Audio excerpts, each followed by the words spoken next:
talk about how to keep a man without Konsi. So help me welcome our host, the author, Consiliana Pwanya.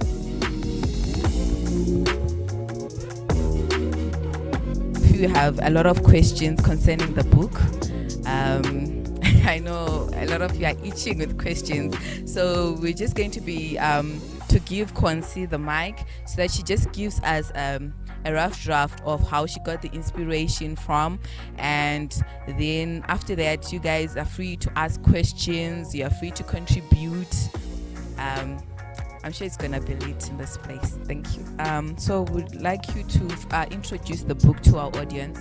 I'm sure maybe it's not everybody that read the book, so you may tell us what inspired you to write the book, what the book is really about, and what you hope to achieve through this book. Ndinozvati vakawanda venyu vamwe nefunga muchatanga kana kutondisika nepama-social media apo, but pane zvinhu zvakawanda zvandikaobserva kuti ndizosvika pakunyora bhuku rakanzi How to Keep a Man.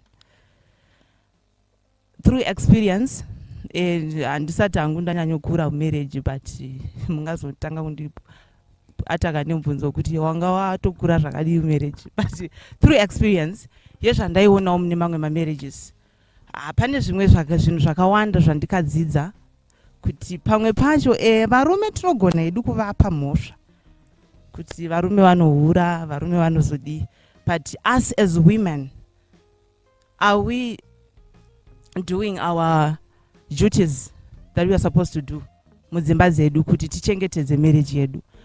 Pachikuru tichikura isusu tainzwa mbuya vedu vachitaura kuti musha mukadzi. Saka pakubva pakuti musha mukadzi ipapo, are you performing your duties kuti uchengetedze murume wako? Tisingataure zvekuzohura kwaachaita sei, kwaachazoita, what role are you playing kuti uchengetedze imba yako iwe pacho zvako sedunga munhu semukadzi? Okay, so I'm going to hand over the mic to Apostle first, then he's just going to give us a bit of wisdom. Then from there I'm just going to be randomly choosing. I want to greet you all, guys. It's an honor to be here. I want to celebrate you, Konzi. We are all here we are gathered here to witness your book launch, How to Keep a Man.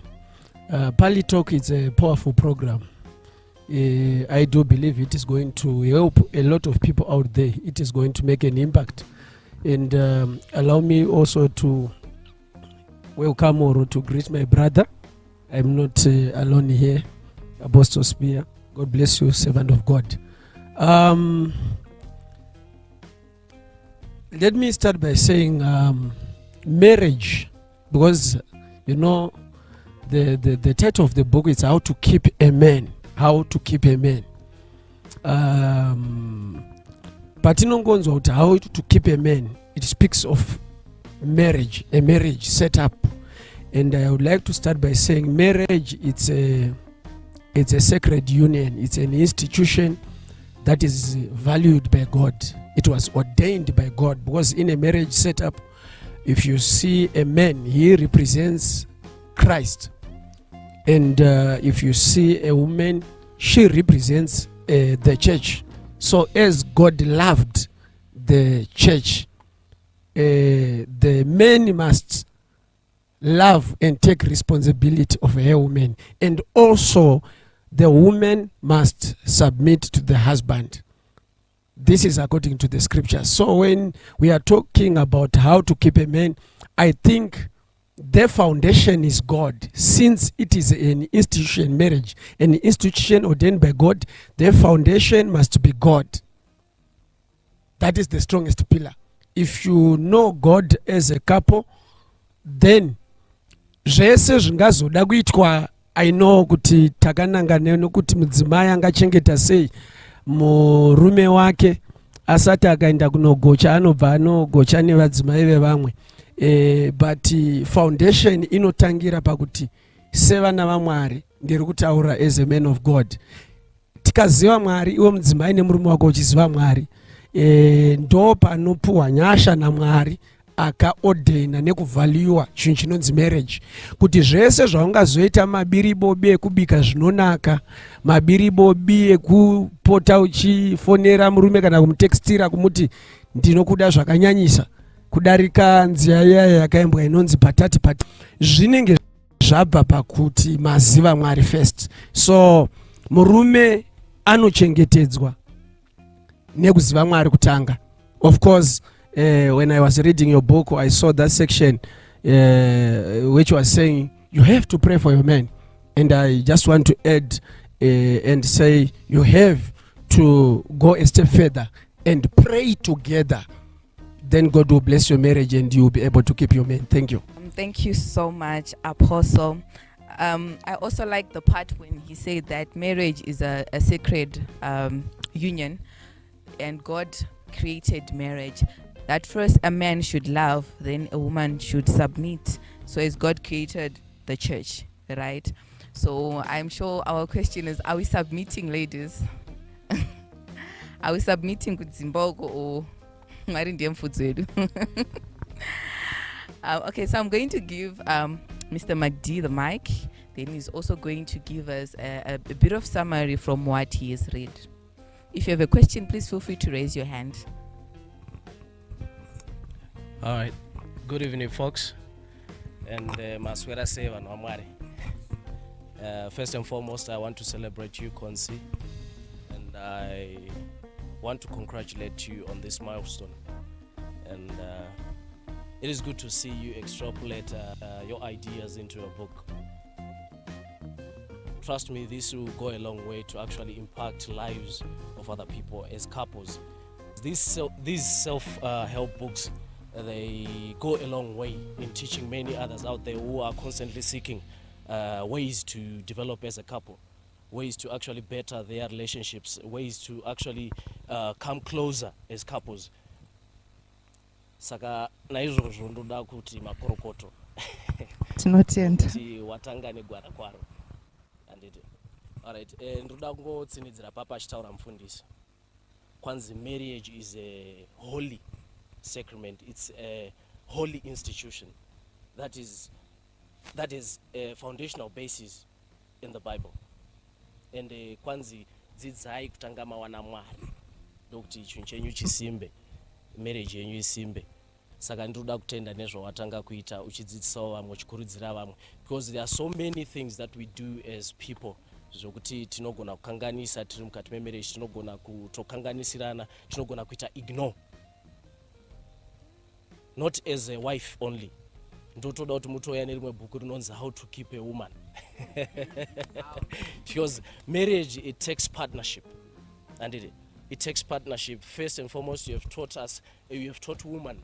Actually, you have actually discussed issues, because this is a conversation with other women on how to keep a man. So we want that conversation again with men on how to keep a woman, to foster partnerships in relationships.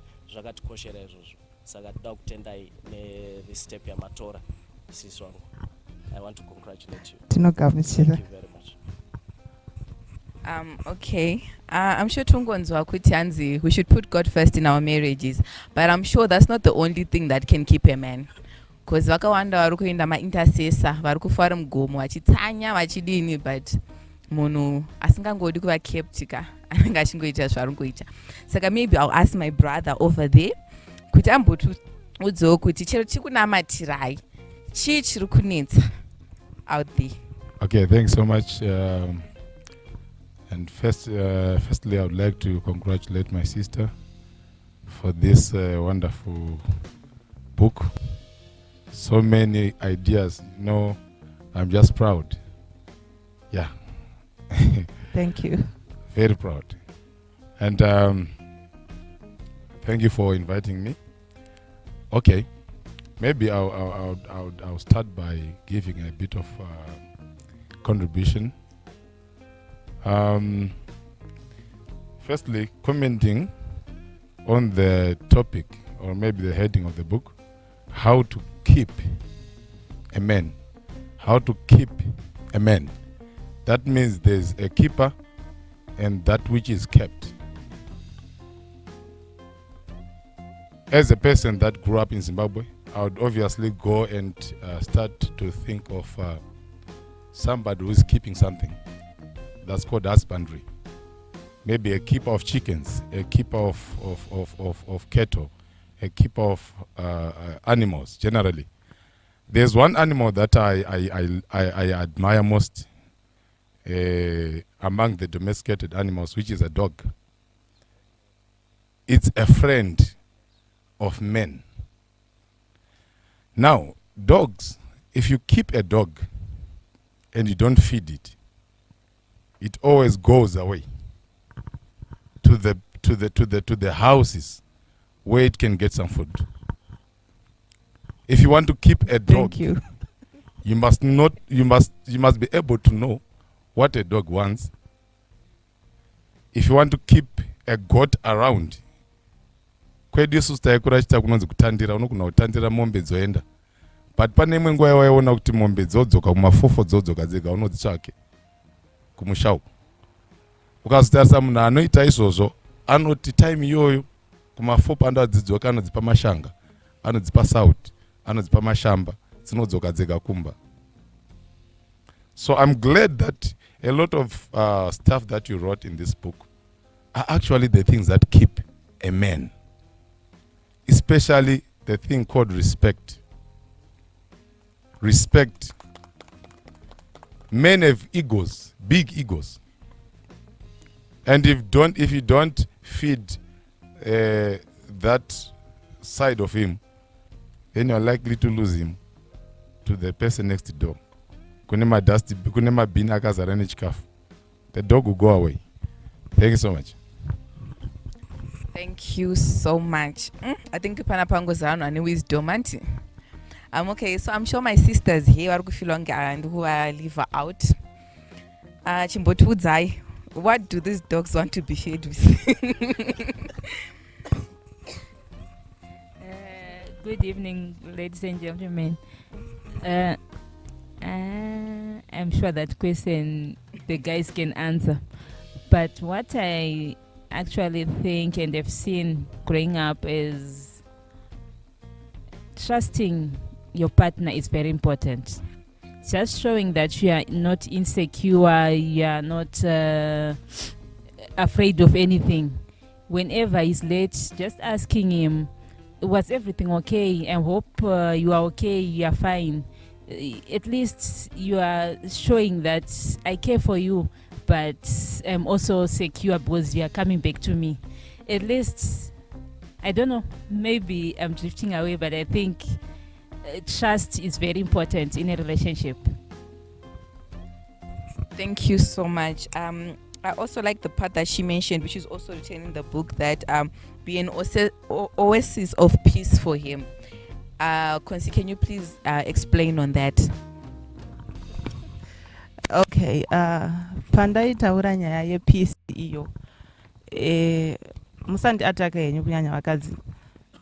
Zvandaedza kungotaura ndezvekuti kune vamwe vakadzi vaya vanenge umwari unenge uchiri ushoma vekuti over a petty issue vanhu vekunext door vanenge vakutonzwa voice rake kuti mumba umu hamuna kuita sei, hamuna kumira zvakanaka.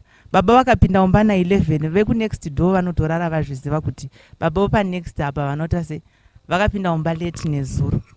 Ko mukangodzidzawo ku normalize peace in your marriage, kungodzidza kusolva nyaya amicably, musati mafunga zvokuti baba vaenda kugirlfriend, ko kungovabvunza mune zvakanaka, ko naisoko zvamanonoka kudai maamuripiko, ko kungosendawo mesejiwo ine rudo mukati kuratidza kuti unoda munhu wako, because marriage is founded on love and inosustainwa newisdom, and the wisdom dzacho idzodzo dzinoda kuwandira kumunhukadzi. Ndo patinodzoka paya patinonzi vakuru vachitaura kuti musha mukadzi. Saka wisdom ngadziwandire kune mani amai, nokuti dzikaita shoma zveshuwa zvanga zvichitaurwa namukoma vangu kuti imbwa inoenda yakunozodya chi kunext door, ende ikangodzamara yangorura kungoti panumber 7 ndo patinowana sadza, haidzoki ende haitodzoki zvachose. ndo paya pamwe futi patinozoona tochema takuda kutsvaga mumwe satani asipo. Mambotarisa here zvakakukomberedzai mukaona kuti muri kusubmita, muri kuita zvamuri kufanira kuita sani samai. Hamusi kupopotera herani baba, bozi vamwe varume kavarungoenda havo kunze uko kakuona kuti vari kuleka peace. Musi waunoda seuchamudzipa pahuro audzwa magara mwoyo. Kumuka chaiko andasanga achanorara kunhengirini kukicheni uko nokuti mai vacho imago havanyarari, vanenge vachingoita noizi yeyeyeyeye. Saka nepfunga dzimwe marriage dzimwe dziri kungofa idzi kaidzi, vakadzi zvimwe zvacho tinenge tiri kuzvinyanya. Tikagona kugadzirisa ipapo tikangoziva kuti vanotodawo peace of mind, hamusiri mimega munoida. Mukazviziva izvozvo kuti madirwo zvaunoda iwewe, handisiso sevakadzi tinoda attention. Men also needs attention. Isu tinoda peace ka, hatidi kungomarwa marwa so. Navo havadi kumarwa. Kana paine chinhu chinopusha away murume, inoisi mukadzi asingagoni kuvhara muromo wake. Saka ngatingodzidzaiwo kunyorova pakutaura pa. Ngatinyorovei mazwi. Nepfunga ndizvozvo chete musati matanga yenyu kunyanyondi attack. Aiwakana nyaya yecommunication awataura kuti, you know, as providers pane zvinhu zvakawanda zvavanosangana nazvo varume ava kumabasa, right? Zvinozorwadza kuti munabva kubasa bosi wangu achimushaudha the whole day, osvika kumba mainapuwanya vakatobhipo vakutotaurawo dzimwe nyaya apa you are already stressed. Saka nyaya wataura iyoyo it's very profound, because munhu ngangosendera message panonge uchingogooglana madam bosi paya latest guwa ari kupisa, chingomusenderawo message, how is your day daddy, chingomusenderawo message kuti thank you so much nezvamuri kuita muchiti sacrifice rawo muchiti provide rawo semhuri, you know, because not all these men vari kushanda, vamwe vano varume vanotoda mari from them. Iwo you are very fortunate kuti wana munhu ari kutoenda kubasa zvake kuti aprovidire iwewe. Saka chingomusenderawo message, show your appreciation sezvambonyorwa mubhuku paya. Let me just add on that. Pane imwe scenario vakauya kune vamwe bishop vemuchechi. I don't know if you can remember that vanonzi Gogo Chikorimbo.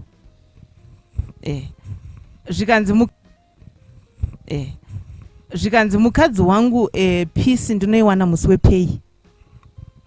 Kana pei yangu pinda ndo pandinogona kunzi masera sei dedi, kwanga kuri sei kubasa. So fungai situation iyoyo kuti muri mai murume anoziva kunzi sweetheart musi wepei, anoziva kuudzwa I love you musi wepei. Pakati pamwe pemwedzi vamwe munotoramba nebonde chairo. Vakadzi munotoriramba nebonde kuno kuti anzi mumba hamuna mari. Saka fungai kuti kana dai dzimba dzese idzi yanga iri mari yatiri kuita sei, yatiri kuvinga, maigarika? Hamaigarika ka? Ungava mukadzi rudziwo kuti kana baba maona kuti homwe yababa nhasi inenge iri right, ndopa munoti sweetheart I love you daddy, masera seiko shumba. Ko mazuva ese madii kungozviita. Murume wako anotovhunduka kamutomuti dedi pavanhu kuti pangamheno mumwe munhu wauri kuadhiresa kwaari nokuti haana kuzvijaira. Ngatingodzidzai kungonormalize tuma sweet loving itototo tiri very important mumarriage. Tinospice zvinoita kuti zvinhu zvirambe zvichita sei. Moto uya unoramba uchibvira tikangospice up zvinhu zvakaita saizvozvo. Okay, thank you Konsi. I'm sure Mkoma Clive is itching with questions. Hello. Evening, Manuete. Congratulations, Konsi, on your new book. I hope and pray you add more pages to the book, inspired books, so that at least it becomes bigger and much more refined. The first thing that I want to talk about is women. You should know that as men, I think you grew takakura a patriarchal society. Yeuti baba was a tough nut, nechi. But men also have feelings. You must know what varume feelings. They also hate inside. Vanorwadziwa. Dzimengwa they are down. So don't just look at men as alpha people. They are hard, they are strong. Ziva uti munhu ane weak side yake, and always try to compliment him per weak side yake. The other thing that is there is this one. I'll also blame the pastors. I was looking at my sister giving us a book. When she came and gave us a book, she could not kneel. She just gave us the books. She went to the pastors and gave them the books kneeling. It shows kuti mazwano kutaura chokwadi vakadzi vakawanda mudzimba umu. Kuvarume kunongonzi sadza rinongosvika chinzi o. Pastor vakauya mumba vanopfugamirwa kuita kunge munhu acharara nedumbu. Imi mapastors mune nyaya. Dzidzisai vakadzi kuti the first person to respect murume wako, because he's the head of the house, he's the high priest of the house. But iyo respect yakubva inoiswa uku. Andika kunongonzi maswera sei. Asa vakauya maswera sei baba kutopfugamirwa. But that is not the way things are supposed to be. Reverence inofana kupiwa murume, because Bible rinotaura kuti ndiye muprista mukuru wemumusha. Respect murume, adore and respect your priest, because ndiye high priest wako. Ukaona wadaro respect yauri unopa pastor kana mufundisi kana bishop kana prophet aishandi, because kuna Mwari watotukwa kare. Saka learn to do that. I think it helps. Ndichapa vafundisi kuti vambozvidefendawo kana vachizvidefenda vachigadzirisa. Thank you so much. Let me just come in and also hand over to my brother. Our topic is how to keep a man, not how to correct a woman who is kneeling before pastors. Thank you, my brother, for your contribution. Since it was directed to us, allow us just to say something. Isusu kumachechi tinodzidzisa vanhu kutya Mwari uye kuremekedza vanhu vese vavanogara navo. Mudzimai anofanirwa kuti aremekedze murume wako. Kuremekedza murume wake, as you said it, kuti your husband is your king, he is your leader. Even the Bible is clear on that. Ndo your high priest. So the issue yemudzimai kuzonzi apfugamira pastor ana kupfugamira murume, that one handizozivo zvangu, because machechi akawanda and hatizivi kwazvinoitika kwatingatore case study. But chandaona hangu chamataura chine musoro ndechongoti mudzimai ngaaremekedze murume wake, because kune mapastors anodzidzisa zvakanaka, anotoita couples meeting. We do couples meeting, we teach people, and when we address those people, we address them as couples. Kutoti murume arapa, mudzimai arapa. Saka maybe wovarume kana kune asingaendi kuchechi kuda ndiye angangofungidzira kuti kuda kuchechi uku mudzimai ari kupfugamira pastor ane asi kunipfugamira, but kana muchipinda mese svondo handifungi kuti it's an issue. And I just wanted to add something on what you were saying. Ndahwa pachitagwa issue of communication. In marriage, there are many pots dzinodrive a marriage. Bandatanga as a man of God, I spoke about the foundation being God.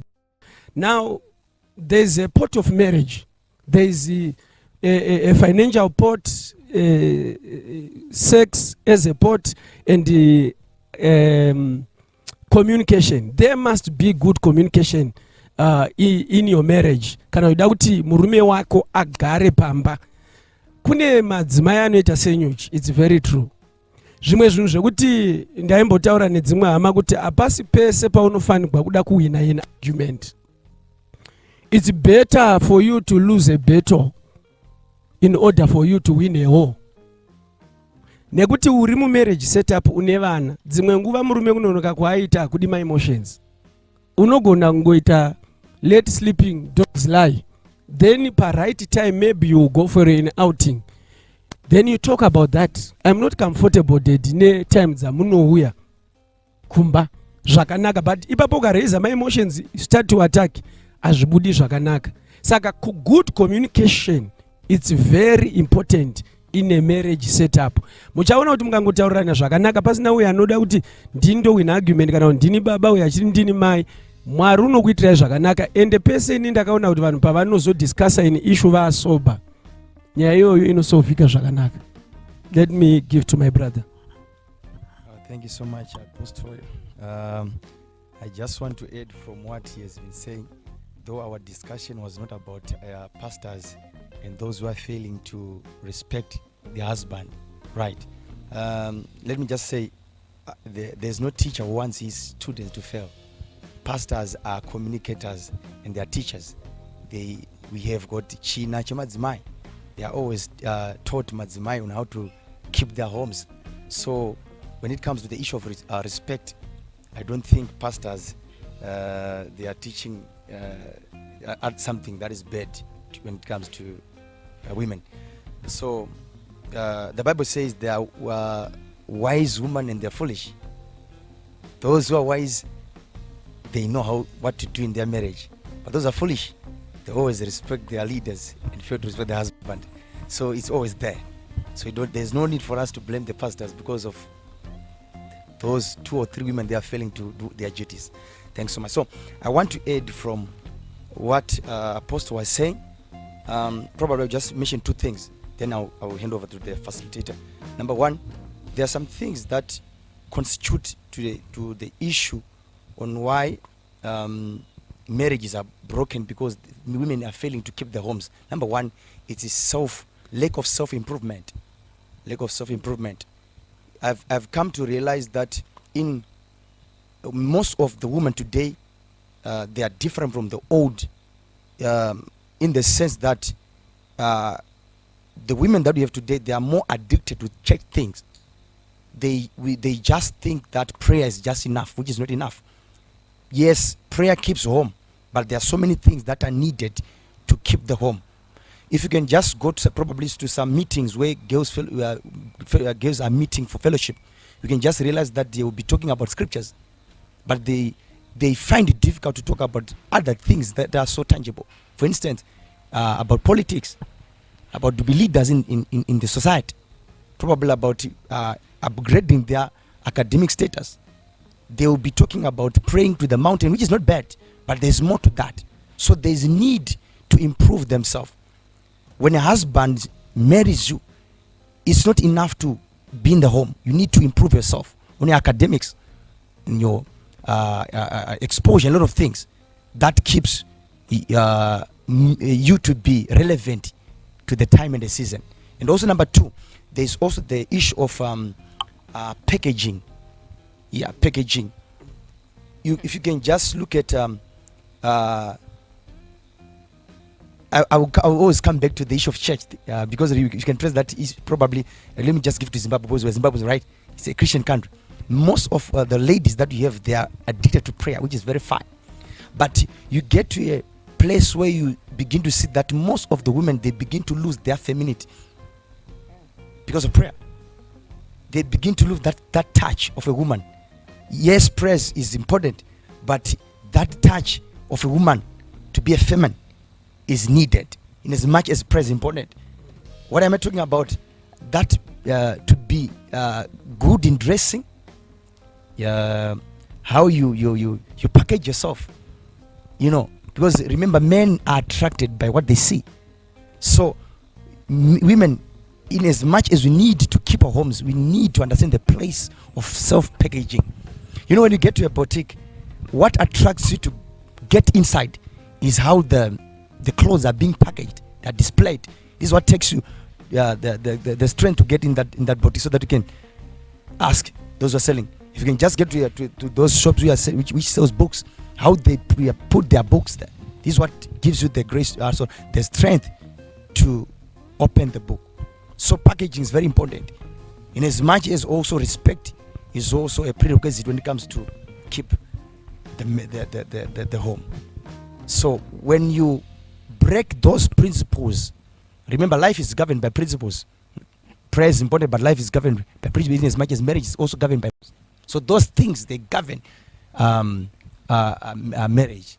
So that's what I can just say in the layman bruise of you. Thank you so much. Just because you're married, it doesn't mean that you should lose that feminine touch. Gezao iso makeup. We are okuna feelings. Tokisochi makeup. Ashiro tofa not dressa. Sechimbuya because warorwa. Even an Esther Bible. Right ogezes wavo purify wavo iso ma perfume machakadaro. Ashunango tanganas. Kutuzo sevani a king. A king ango appear before a king. You should show kuti neo ya a queen. A queen anooneka nemapfekero, nematauriro, the way she handles herself, the way vanhu vanoassociatewo nayo, unoratidza kuti iyi she's a queen. Haungangosave king ungori some random person. Be a queen in order to save a what? A king.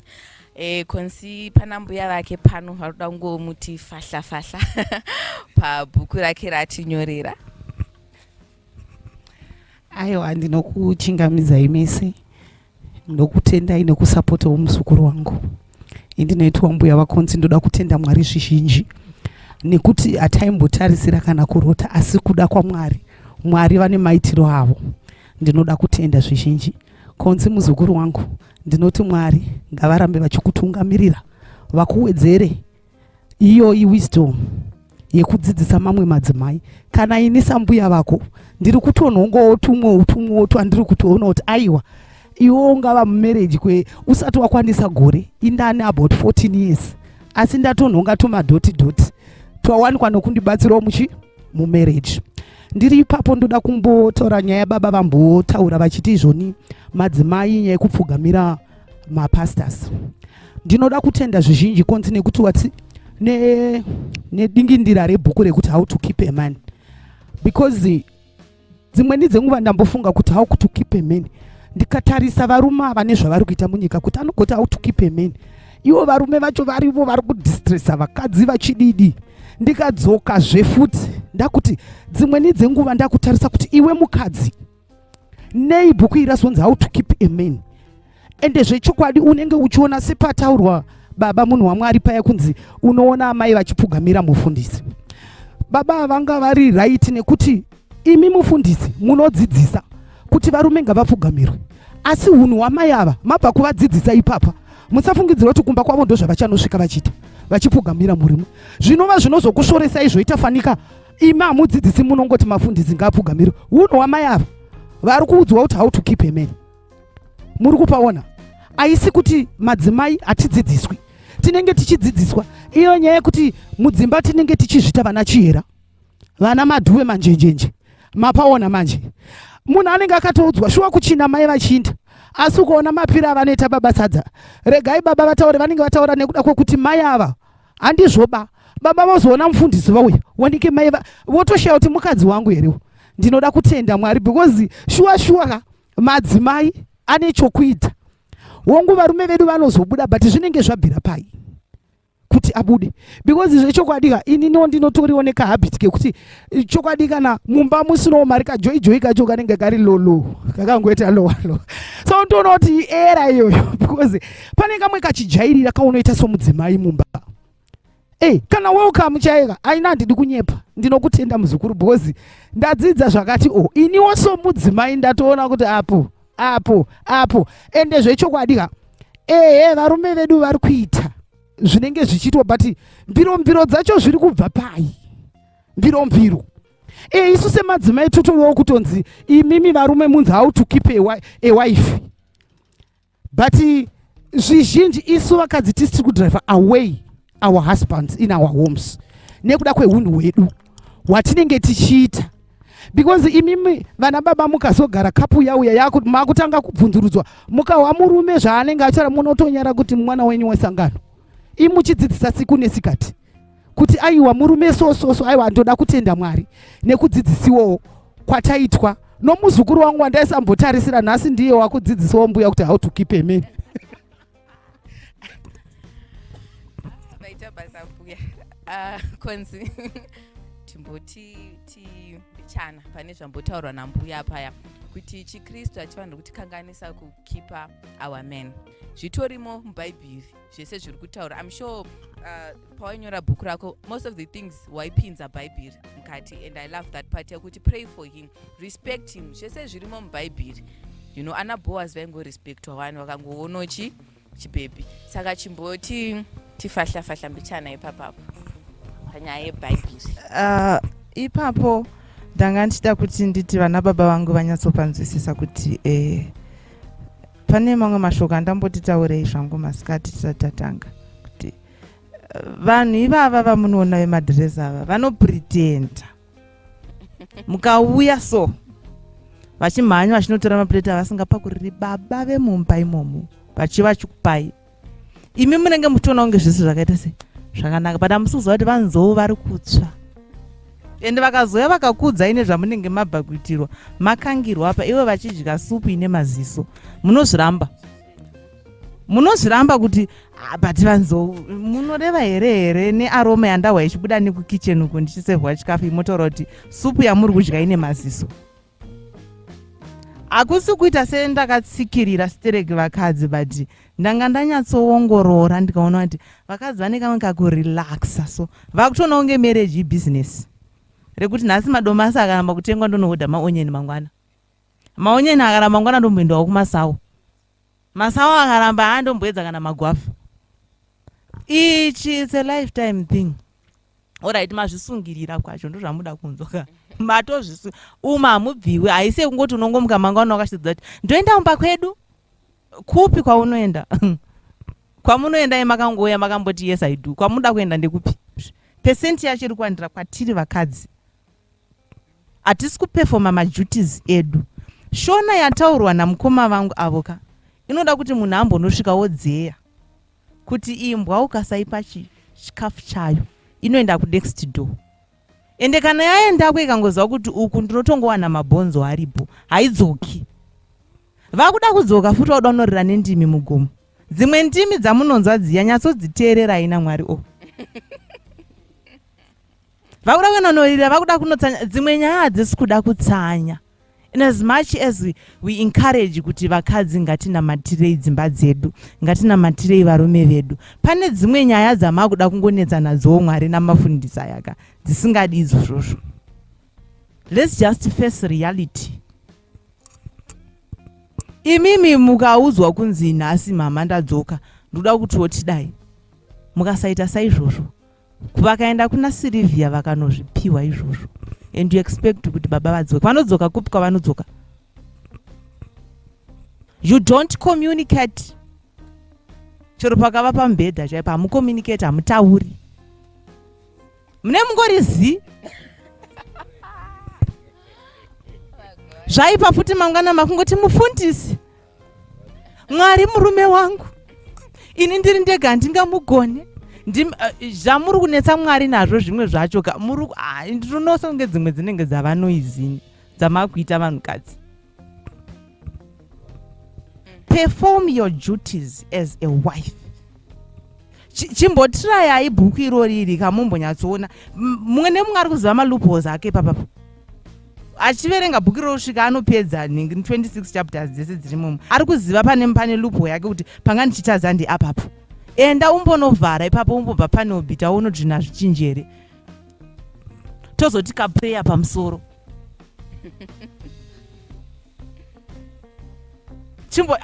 Ngatimbotirayai right, ndokoti 1 week chete.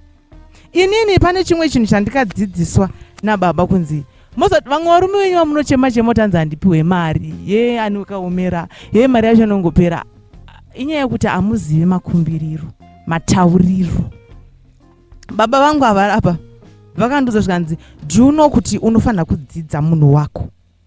Wamudzidza wakunatsotoziva kutoti alright, saka kana ndichida chinhu soko ndichavatanga ndichiti kudii, shumba ndinovatanga ndichiti kudii, kana iri mari ndinovatanga zvaita sei kuti iite sei kuti ibude. Muri kungochema dzimwe nhando dzamuri kuchema, ndimi mega muri kuzvinyimisa mari idzi nekamwe kamutauriro kenyu. Kozi munhu angosiwe ngoti nachida $100 aiwa zvinzwaro. Daddy pane kabusiness kanga ndichifungawo. Alright, kanoda mari naye amadhure. Ndandifunga kuti kana mukandipo $200 ndombotanga naiyoyo toona kuti zvinofamba sei. Inobuda mari $200 inogona kuzobuda ya 1000. Matauriro toni dzidzai kutaura nevarume venyu zvakanaka. Zvino mukada songe vanhu vangosangana mubhazi hameno kuta kunge zvimwe hazviiti zvakanaka. Ngatidzidzei kucommunicate nevarume vedu. Learn to respect your husband. Maitabasa sis Quincy. I'm sure this book yaifana kuita a series, auntie, because we are learning a lot. Pane chapter yanyorwa kunzanzi murungu aijamba zvenyu chapter ibhandi kunyatsoziva kuti muda kutaura nezvayo. Hanzi make love to him like a call girl. I think nyaya yekogirl ika inotangira pacommunication yangu yambotaura chi kumashure ukokoko. Ngandizive kuti mofu vanodei, iwe wozivewo kuti mamoyo anoita sei anodei, ngaticommunicatei, because ina ndingangotange ngokuitira magymnastics ausingadi. We should communicate. So I think I love kuti wasanganisa these things kuti communicate, then ukazonyora kuti make love to him like a call girl. Nichaenda futi pana mbuya vangu vechi2 vamboti timbichana. Good evening, Kunemi Mese. Congratulations, Konsi, on this achievement. Thank you. Okay, so I realized, Kuti, reading this book, right? Yes, it comes with a lot of compromises. Obviously. So I wanted to ask that these other things like, here when you're writing how to make love, make love to him like a cowgirl. Yes. Right. There's this specific thing on page 17. Yeah. About blowjobs. I'm sorry. Oh, okay. I think it's not Zogapa communication. But you should know what your husband Okay, fine. likes. Like, say you're in the house, right? You're already married, Santiti. We're talking about marriage here. And you've gone on for a long time, Musiri, like into all that. Then all of a sudden, Baba comes, Achida, that kind of thing. And probably for someone else, it makes someone a bit disgusted in actually doing that. And they say, so how does someone actually get to adjust to that? How can you be nervous to your husband? This is not a boyfriend thing and a girlfriend. Yekuti ungatya kana kuresista. This is a husband and a wife we are talking about. No, it's not about being scared, but adjusting to. I will allow Magdi to answer that. When it comes to marriage and when it comes to making love in the bedroom, there is something church emphasize kwa chero nevafundisi nevamwe vese. Communication is key. You should always keep a clear communication channel between you as partners. And pane chimwe chinhu chakakosha mumarriage kana any relationship asi tikutaura nezvemarriage. Hakuna chinofanira kunyadzisa pakati penyu muri vaviri kana muimba yemukati. You should do away with those reservations whatsoever. Whatever reservations you might have, you should do away with those. And muchitaura panyaya yesex and how to communicate kuti mofu vanodei, moyo vanodei, soko vanodei. Zvakakosha. And pane chapter yanyorwa iya yokunzi kwanzi yakanzi make love to him like you're a cowgirl. Andide hazvina kunzi wewe chitora initiative yekumhanyira mberi. Andide but tikuti izvona garai pasina mhofu. Handi muri vanhu vanodanana, bvunzawo mhofu kuti munodawo chii, sekubvunza kwamoita kana muchibika sadza nhasi moda kuseva nei. Handiti because ndoziva kuti pane danger yekuti ukazomhanyira moyo mberi vachazokubvunzawo futi kuti ko wazvanepi. Handiti but kana muchicommunicata iwo because ichoreography inenge iripo. Sex is not just an event, it is an art. And you perfect muri mese kusvika mawirirana muchifambirana pamwe chete. It is an art. Saka unobvunza naivo vachikudirecta. Indori na director kana riri movie vanofanira kutokudirecta kuti muri kufanira kudai, muri kufanira kudai. Saka communication iri key and pasina kunyarana mese. Zveshuwa zvakakosha, mungaseka zvenyu asi zvakakosha kuti muinikochite without reservations. And ndaona muchitya kutaura word rimwe ranyogwa mukati rimwe ranzi blowjob. Aiwa tati ngatizvitaurei because ndozvapa kuti vaende kunozvitsvaka ivo vachizvifarira kunze uku. Ndosaka tati munovabvunza kuti vanodei muchivaitira zvavanoda ivo, naivo vanofanira kukudzorerai the same level of love and commitment yamunenge muchipa kana muimba yemukati. Zvakakosha izvozvo. Andidi tichiendera mberi pane zvimwe zvataugwa zvakawanda, nhasi ndadzidzawo zvakawanda. Andidi kwanzi umwe mimba anosvika pakubvunza kwanzi kokugeza koumhandara kwakaindepiko mai. Women have a tendency of relaxing kana awana and that statement rokuti kwanzi rinonyenga rinohwarara, it does not apply to us only. Women have a tendency of relaxing in the home. Once they get marriage, they relax. Havachageze nekushambidzika sezvavaita tichivatsvetsva vachiri kutsvaga vakurelaxa nokuti vawana. Saka izvozvo hazvifaniri kuitwa nemunhukadzi anoda kuchengetedza marriage yake, nokuti vachazoti tabuda tiri pakufamba tinoona vachiri kugeza, imiwo hamuchafariri kugeza. Ende pane imwe nyaya yaramba ichidzoka. I think to refocus our discussion in how to keep a man. Yange yakakosha, yayo yakakosha, it's very fundamental because tikai ignore yaputsa ma marriages akawanda. There is this old adage line inoti charity begins at home. Zvakakosha vafundisi. It was not a direct attack on our men of God kuti vanopfugamirwa nemakaye. The only emphasis was supposed to be put on that women, what they do to other men out there of authority, they should start by doing that to their husbands, because no, charity begins at home. Haugoni kumuka wasiya murume wako mujira usina kumuti mamuka sei, unotsvaira panze wotanga kuti baba vepa next door mamuka sei. Okay. Kana baba vachitenda kuti mutambe chikudoka, havana kuti chibva maita kunge maenderera kunge kashinda kaya kadambuka kumbendero wehembe kaka. Isai maboundaries muchiziva kuti ava is the head of the house. Mukangoziva izvozvo zvinogona kuita sei kuti bazira. Nechimwe chinhu changa ndichida kutaura panga pachitaura mukoma given kuti unenge wakuzosiyiwa nehembe yakaita sei yakaunyana. Vakadzi chinhu chamunofanira kuziva ndechekuti varume pavanobuda mumba vachienda out there, they represent you. Vanhu vanotanga kuona hunhu hwemukadzi wagiven through ani given. Vanotanga kuona kuti mukadzi waMagdi akaita sei through Magdi. Saka mukavasiyawo hembe yakaunyana vachienda vaine shena zvigokora musina kuona kuti baba vanozora mafuta zvakanaka. Vanongoti yuwe kwaivo mai vacho vari kumba vakamboita sei. Makambona a situation yekuti people will be so curious kuda kuziva kuti mukadzi wagiven akaita sei, mukadzi wapita akaita sei chaizvo. Kwete kuti hanzi unoshamisira kana kuti uri celebrity. Mane zvavakatoona pana Pita.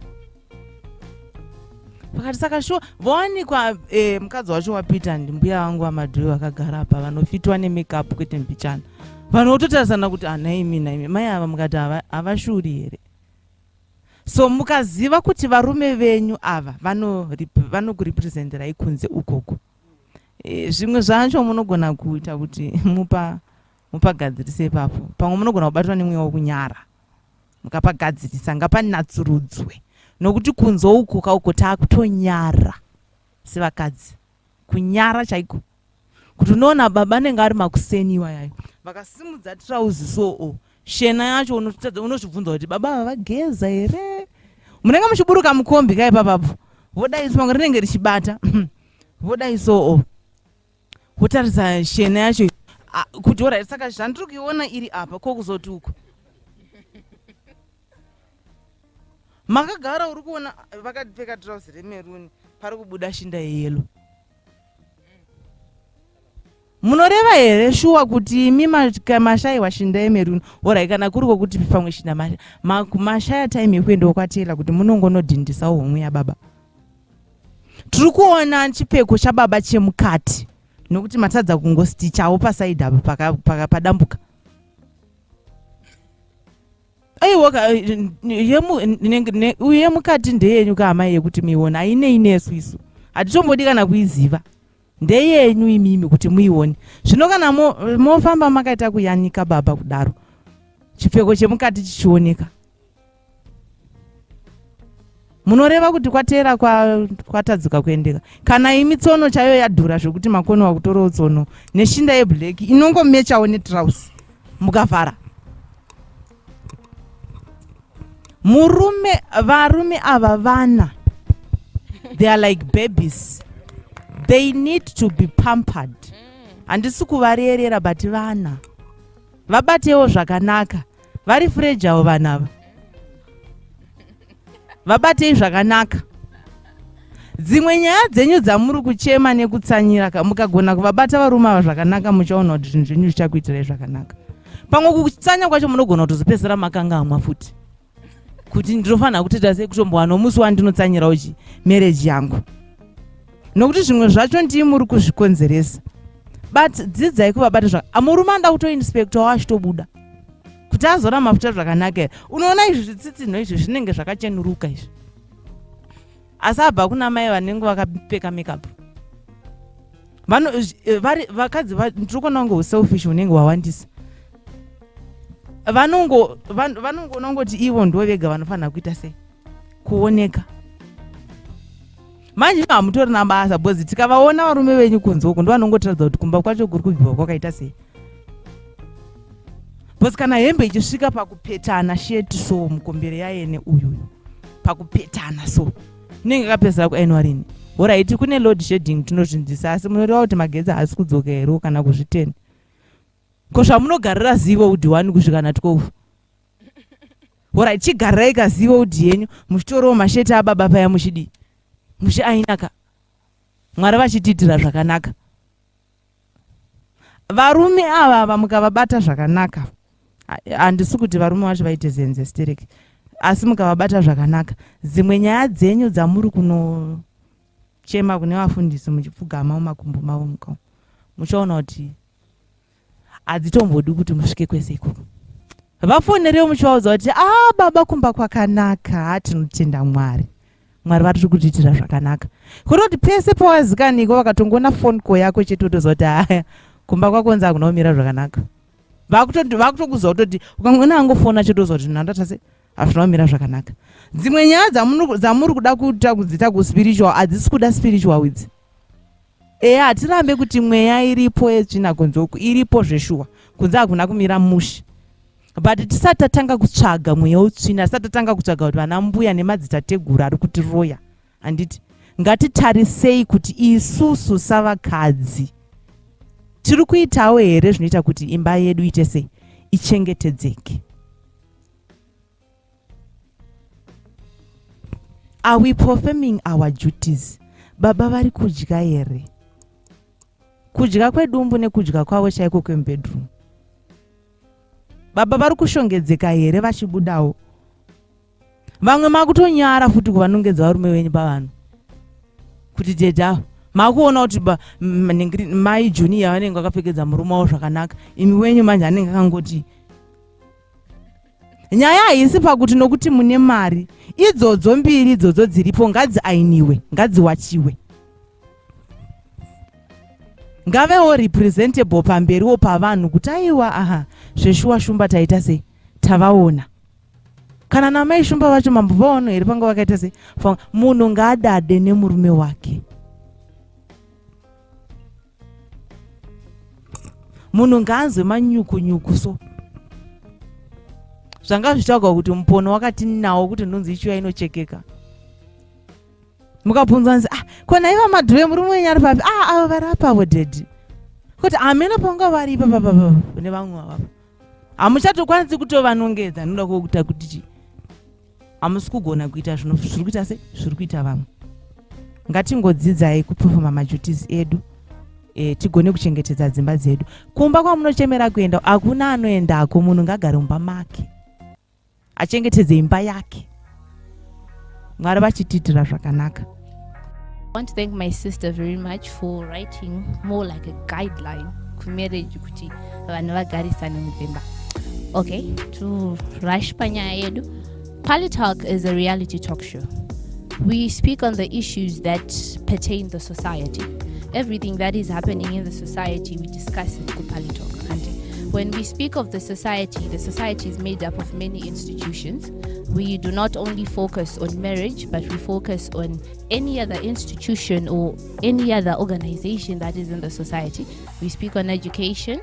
We speak on the relations that are happening within the society. Because the society is made up by people. Vanhu vari musociety ndo vanoita kuti society ite sei ifambe. So our beautiful host here, ndiye anenge achitibatsira kugara pasi tichidiscussa zviri kuitika musociety. We don't just sit down to discuss for the benefit or for the enjoyment of it, but we also look at the solutions. And if you have not been able to watch the show, I think this is a solution on its own. She has covered a lot of topics on marriage. She has covered even on relationships, even before you move into the marriage. So you can also watch our shows on YouTube. You can also visit us on Facebook. Are we on Twitter yet? We are not yet on Twitter, but we are working on that. We are on Instagram, and we have a WhatsApp platform. Now, this WhatsApp platform, it gives you an opportunity to speak with the host. Andika, you can speak individually. You can go to her inbox. You can tell her nyaya dzako, and then she can discuss it with you. Group munotaurwa nyaya, and if you have an issue yaunoziva kuti iri pending, you can introduce it mu group and it can be discussed. I think our WhatsApp platform it's an international group, and we have people from all over. That is what Pali Talk is about. Tinotarisa zviri mu society nezviri kuitika mu society. Thank you.